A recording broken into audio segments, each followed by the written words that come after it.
साल 2026 का दूसरा और आखिरी सूर्य ग्रहण अब से कुछ ही देर में यानी कि 12 अगस्त आज से लगने जा रहा है और ये सूर्य ग्रहण श्रावण अमावस्या के दिन कर्क राशि और शतभिषा नक्षत्र में लगने वाला है। खगोल विज्ञान और वैदिक ज्योतिष के अनुसार ये एक पूर्ण सूर्य ग्रहण होगा और अब इसे आसान भाषा में समझिए कि पूर्ण सूर्य ग्रहण आखिर होता क्या है। देखिए, ज्योतिष आचार्यों के मुताबिक जब चंद्रमा पृथ्वी और सूर्य के बीच इस तरह से आ जाता है कि वो सूर्य के प्रकाश को पूरी तरह ढक लेता है, तो पृथ्वी के एक खास हिस्से में दिन के समय भी अंधेरा छा जाता है और ऐसा लगता है जैसे कि दिन में ही रात हो गई हो।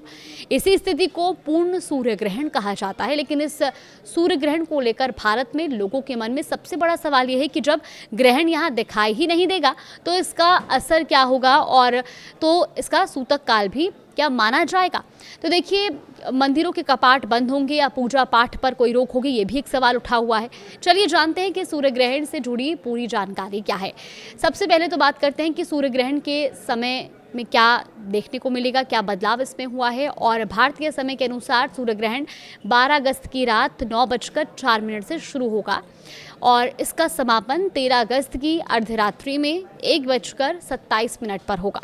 ग्रहण अपने उच्चतम प्रभाव में रात 11:16 पर रहेगा और इस तरह सूर्य ग्रहण की कुल अवधि करीब 4 घंटे 23 मिनट की होगी। अब सवाल यह है कि सूर्य ग्रहण कहाँ कहाँ दिखाई देगा। तो सबसे अहम बात यह है कि भारत में ये पूर्ण सूर्य ग्रहण दिखाई ही नहीं देगा। ये मुख्य रूप से ग्रीनलैंड, आइसलैंड, उत्तरी रूस, स्पेन, पुर्तगाल और अटलांटिक महासागर में दिखाई देगा। वहीं कनाडा, उत्तरी अमेरिका और यूरोप के अधिकांश हिस्सों में इसे आंशिक रूप से देखा जा सकता है। अब आते हैं कि भारत में सूतक काल और पूजा पाठ से जुड़े सवाल पर।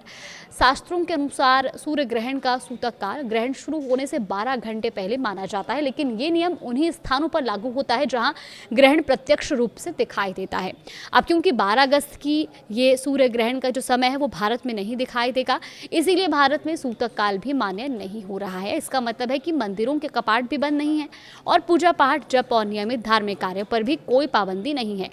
इसके अलावा भोजन बनाने, भोजन करने या शुभ और मांगलिक कार्यों को करने पर भी कोई मनाही नहीं होगी। और अब बात करते हैं कि सूर्य ग्रहण के दौरान किन बातों का ध्यान रखना चाहिए। तो देखिए, सबसे ज़रूरी बात है ग्रहण को आप खुली आंखों से बिल्कुल ना देखें। ऐसा करने से आंखों के रेटिना को नुकसान पहुंच सकता है और अगर आप किसी ऐसे क्षेत्र में हैं जहां सूर्य ग्रहण दिखाई दे रहा है तो इसे देखने के लिए स्पेशल फिल्टर वाले ग्लास, सोलर व्यूअर या उचित सुरक्षा वाले उपकरण का इस्तेमाल करें।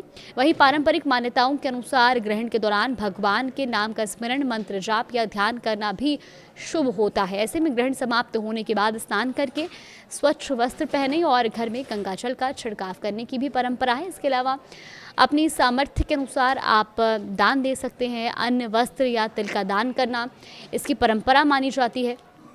तो कुल मिलाकर 12 अगस्त का जो सूर्य ग्रहण है वो भारत में दिखाई नहीं देगा और यहाँ सूतक काल भी मान्य नहीं है। इसीलिए भारत में सामान्य पूजा पाठ, भोजन और रोज़मर्रा के काम किए जा सकते हैं। लेकिन अगर आप ऐसे क्षेत्र में हैं जहाँ ग्रहण दिखाई दे रहा है तो सबसे ज़रूरी है कि सूर्य को सीधे आँखों से ना देखें और उचित सोलर सेफ्टी का इस्तेमाल करें। और इसके अलावा आप उन तमाम चीज़ों का भी ध्यान रखें जो ज्योतिष आचार्यों की ओर से भी कही जाती है और उन बातों का विशेष तौर पर आपको ध्यान रखना होगा।